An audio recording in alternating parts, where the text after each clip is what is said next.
Візілотон сповільнює помутніння кришталика при катаракті. Ужгород.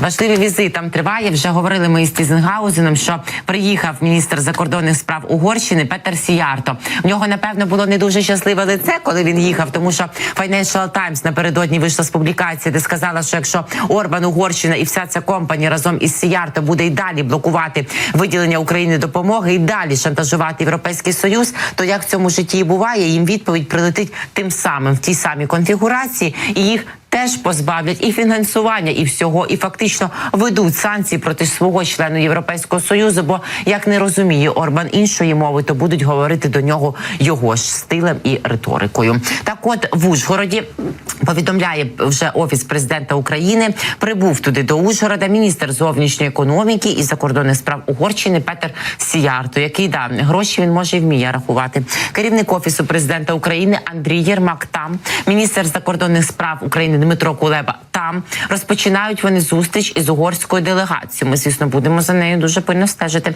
Очікується, за повідомленнями Офісу президента України, відвертий конструктивний діалог для налагодження відносин між нашими державами. Андрій Єрмак підтверджує, що дійсно розпочалася вже розмова, перемовини. Цитую Єрмака, керівника Офісу президента України. Почали важливий візит делегації. Разом з міністром закордонних справ України Дмитром Кулебою зустрічаємо міністра зовнішньої економіки, закордонних справ Угорщини Петера Сіярто із командою.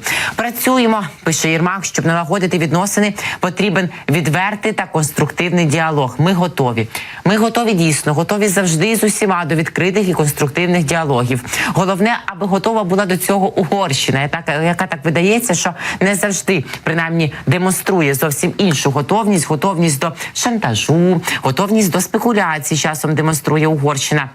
Ось так вони себе, буває, періодично поводять, але тим не менше Європейський Союз це все усвідомлює і розробляє план підриву економіки Угорщини, про що я вам вже казала, про що писав Financial Times. За даними журналістів, якщо Угорщина не зрозуміє, що таке відкритий конструктивний діалог і вміння досягати компромісу, а це ж одне із ключових політичних явищ і талантів політиці взагалі, це компроміс. Так от Брюссель тоді обвалить курс угорського форинта і знизить інвестиційну привабливість Угорщини. А Орбан – це ж про гроші, а Сіярто – це ж про гроші. І це їм явно не додасть мотивації, натхнення і бажання спекулювати і шантажувати далі. Бо бачите, коли розуміють, що на одну силу, якою б вона не була, є інша, то, напевно, якось і стає видніше. Розсіюється оцей форинтовий чи доларовий чи рубльовський туман з очей, і рішення будуть більш компромісні. Принаймні, ми так думаємо. Так от, Європейський Союз готує стратегію на випадок відмови Угорщини від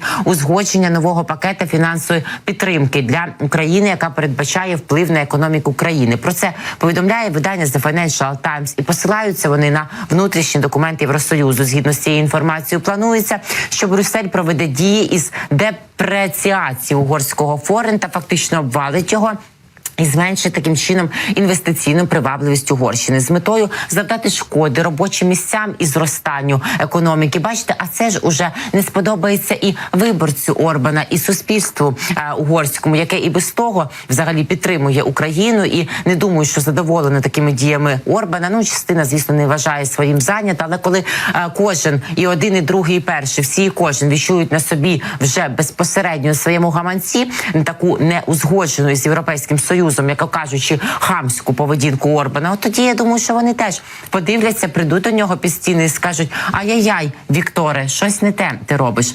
Значить, і вже є міністр у справах ЄС Угорщини, заява Яноша Бока. Він заявив, що немає інформації про ймовірні загрози, і що Будапешт буцімто залишається непохитним, і що Угорщина не пов'язує підтримку України з доступом до коштів ЄС і має намір продовжувати конструктивну участь в переговорах. Так, ми побачили, як не показує Угорщина свою ось цю позицію і готовність говорити. Ну, але будемо сподіватися, що буде Орбан більш зговорчивий і сигналізуватиме з Євросоюзу і Україні, що вони готові до компромісів. Та й сьогоднішня зустріч Єрмака, Кулеби із Петером Сіяртом теж буде ефективною і результативною. А журналіст і публіцист український Віталій Портников говорить про те, що є ось такі точки неузгодженості, не лише питання України, а ще й питання, нагадаю, членства членства Швеції в НАТО, бо Угорщина і тут, каже, Баба Яга проти. Але, каже він, якщо Орбан не хоче залишитись на європейському узбіччі, на узбіччі історії, то йому доведеться це зрозуміти і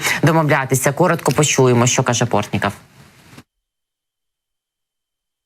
Угорщина дійсно залишилася на Заході на самоті. Навіть ті, кого Орбан волів би вважати своїми союзниками, Ердоган чи словацький прем'єр Роберт Фіцо, ухвалюють рішення всупереч своїм дружнім стосункам із угорським лідером. І якщо Орбан хоче подолати цю ізоляцію без серйозних політичних коректив, йому не обійтись.